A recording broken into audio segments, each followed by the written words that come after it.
नमस्कार, आदाब, सत श्री अकाल। आप सभी को राधा स्वामी सत्संग व्यास के मौजूदा गुरु बाबा गुरिंदर सिंह ढिल्लों जी कोरोना महामारी के दौर में साथ संगत व सेवादारों का न केवल हौसला बढ़ा है बल्कि उन्हें मानवता भलाई के लिए प्रेरित भी कर रहे हैं।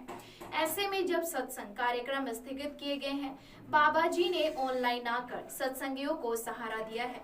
राधा स्वामी सत्संग व्यास में आयोजित सवाल जवाब सत्र में संगत न केवल बाबा जी से सवाल जवाब करते हैं बल्कि अपनी शंकाओं को अपने मन में आए हर उस भाव को बाबा जी से बताते हैं, जिस पर बाबा जी बहुत ही सरल तरीके से उनकी शंकाओं का समाधान कर उन्हें सच से रूबरू कराते हैं।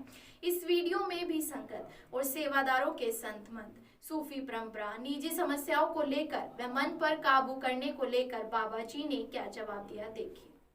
A little about Sufism and how it relates to Santmat. Well, I can't talk much about Sufism except that in good old days, Punjab had become a center of Sufism. So just like the Sant tradition, so similarly in Muslims, the offshoot, the spiritual side, I would say from the religious point of view, has been Sufism, where they have questioned traditional methods and tried to bring back to the original. Over a period of time, I guess every religion has, over a passage of time, got its rituals and ceremonies and gone away from what was propagated.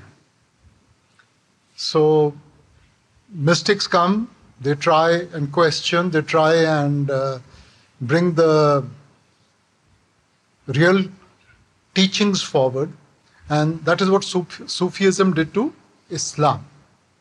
Now Punjab, because it was a center and you had people coming in from all sides, it was a trading point, so it became a place of Sufism along with other Hindu traditions, Sikh traditions. And you had Bulle Shah, you had Shah Anayat, you had Sheikh Farid, then you were in Persia, you had Shams, and Sultan Bahu you had here.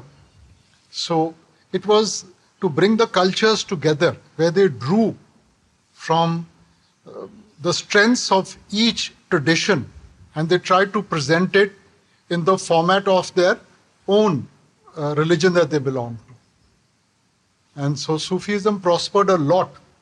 If you see the children out here, they love to sing Bulle Shah Shabads. And because it has a certain appeal, Sheikh Farid, they were all sons of the soil out here. So they have a appeal to the local people out here, and there's a very strong message out there, pulling you back from what traditional religions tell you towards the actual. Babaji, many centuries back, there were less distractions in this world. So was it easier to control the mind then, or was as difficult then as it is today with all the distractions that we have? Well, the main distraction is still the same. Has the distraction changed for you? Now, whichever century you had come, that same distraction would have been there for you. So to that extent, the main distraction is still the same. So it was as difficult to control the mind then as it is today? Yeah, times don't change. I mean, today you may have different problems, that time they had different problems. But I would say that getting control of the mind is still the same. The weakness of the mind and trying to control it is still the same. One more question. We say this is Kali Yuga. So when did Kali Yuga start?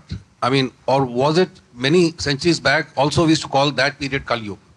Well, Kali Yuga basically translated into English is the Iron Age, where values have diminished.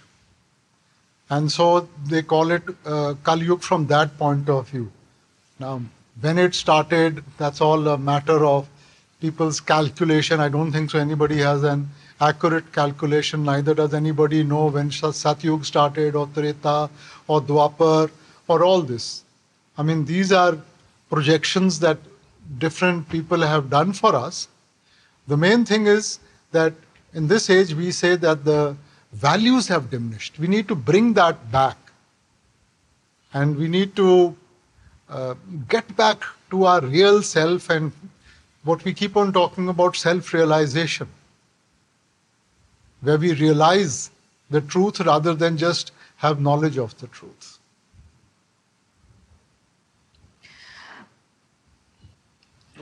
Go ahead. Babaji, do fresh karmas interfere with God's plan for us in this lifetime? Well, it's a accumulation. Don't take it literally. I think most of us take that karma very literally. So it's not that if you've killed a chicken 40 times, you have to be born as a chicken 40 times to pay that karma. It's the pain that you have caused for 40 chickens to be killed that you have to go through. You see? So every karma that you do is an accumulation of that negativity and positivity that accrues. But does God change his plan for us? God doesn't change. God doesn't change his plan. Karmas can't be changed, beta. Destiny can't be changed. So how can his plan be changed? For us, because we don't know the future, so we think it's changed, or a new sort of curse has come on us, or a disease, and we think that everything was happening so well and maybe his plan has changed. He doesn't change plans. He knows the past, he knows the present, he knows the future. Why does he need to change? We need to change.